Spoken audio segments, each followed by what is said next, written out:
What is going on, YouTube? It is your boy Colby here with another edition of the Ravens Nest. Today we're talking defensive line and pass rushers in the AFC North.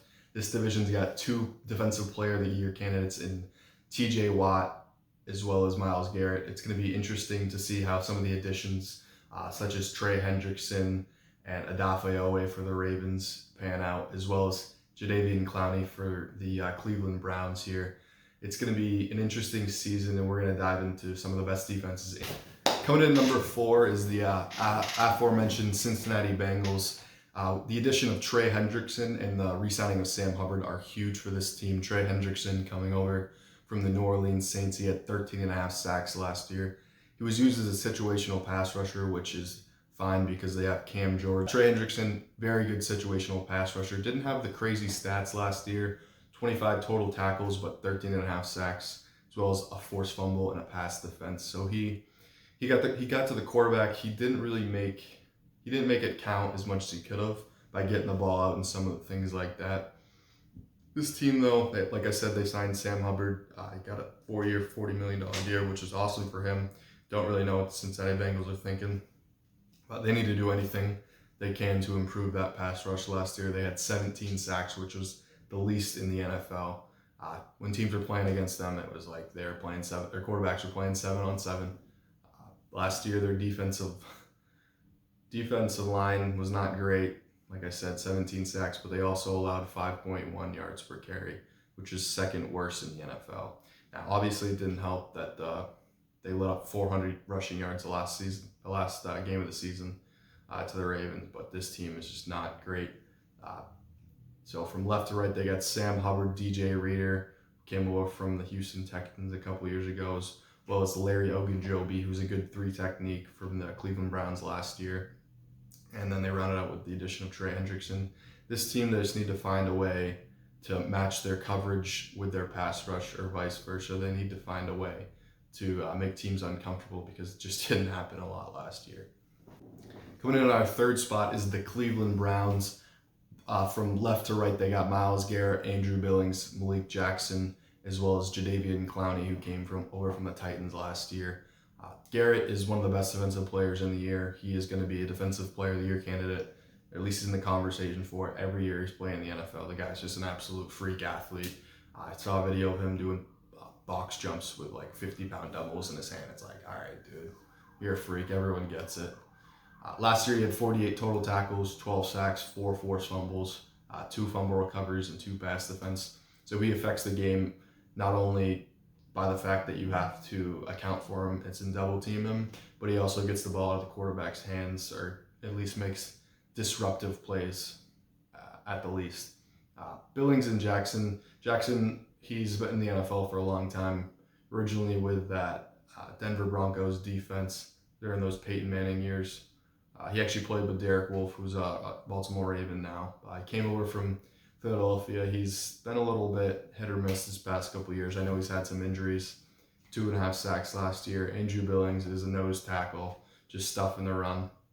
The real wild card for this team this year is Clowney. He was hurt for at least half the season last year. Didn't have a sack, 4 passes defense, and a forced fumble. So if they can get him to play his top level of football, this team is going to be very hard to deal with because, like I said, Myles Garret demands a double team almost every play, which leaves Clowney one-on-one more times than not.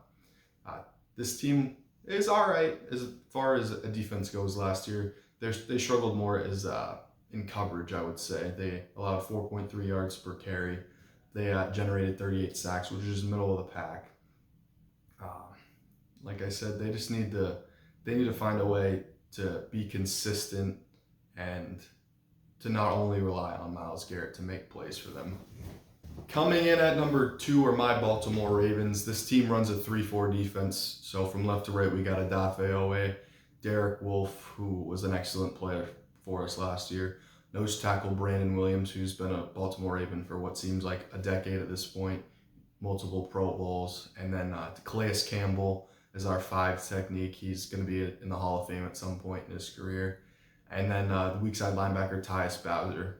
So Tyus Bowser just signed a contract with us. He's a very versatile chess piece. He he's not really a pass rusher, I would say. He's more of that matchup hybrid linebacker that we love to see now. He's very good in coverage. He's made multiple interceptions last year. I think he had 3 interceptions, 5 past the defense, and 2 sacks. So you can see how he's just kind of all over the field.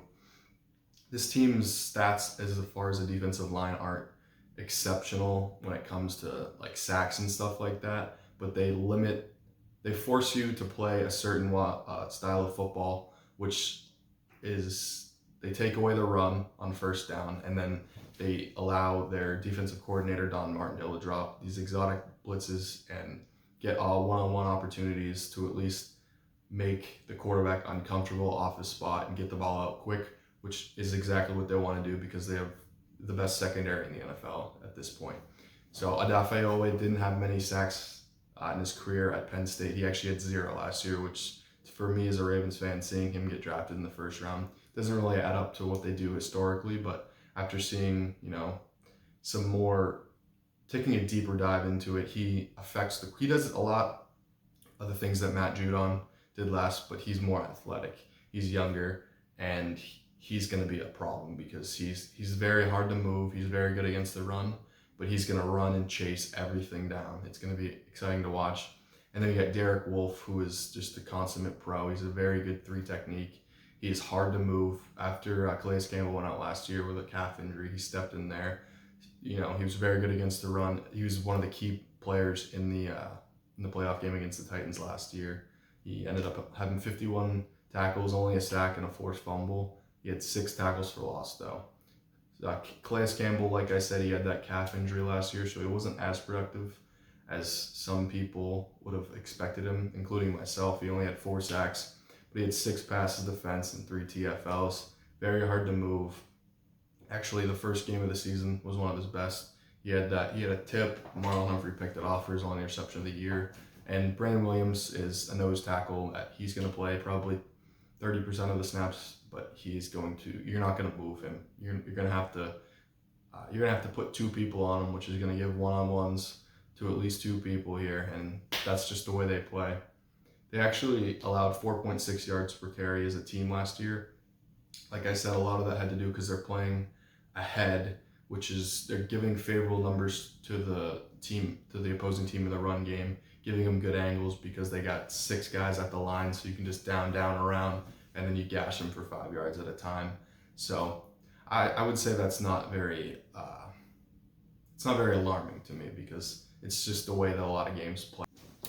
And at the top spot is the Pittsburgh Steelers.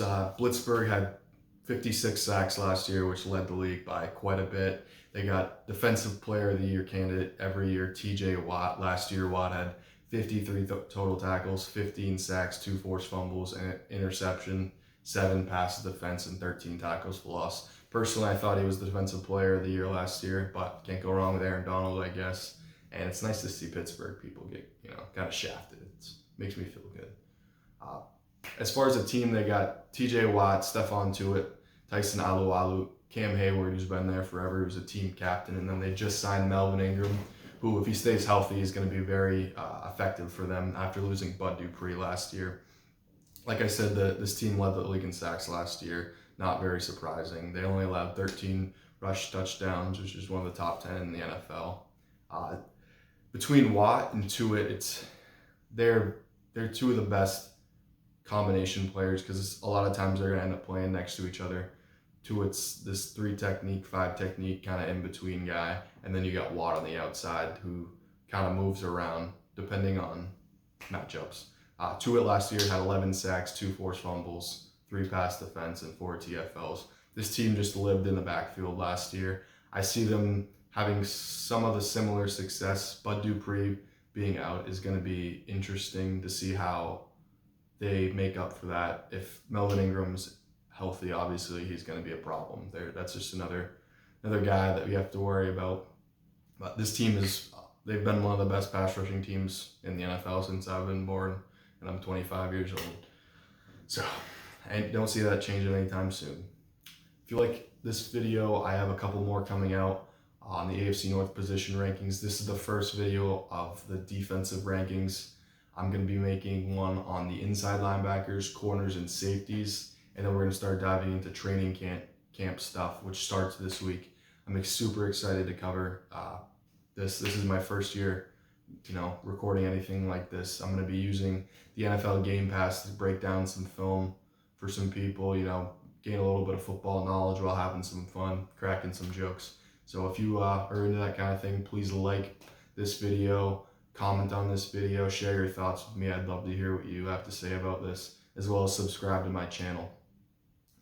Thank you.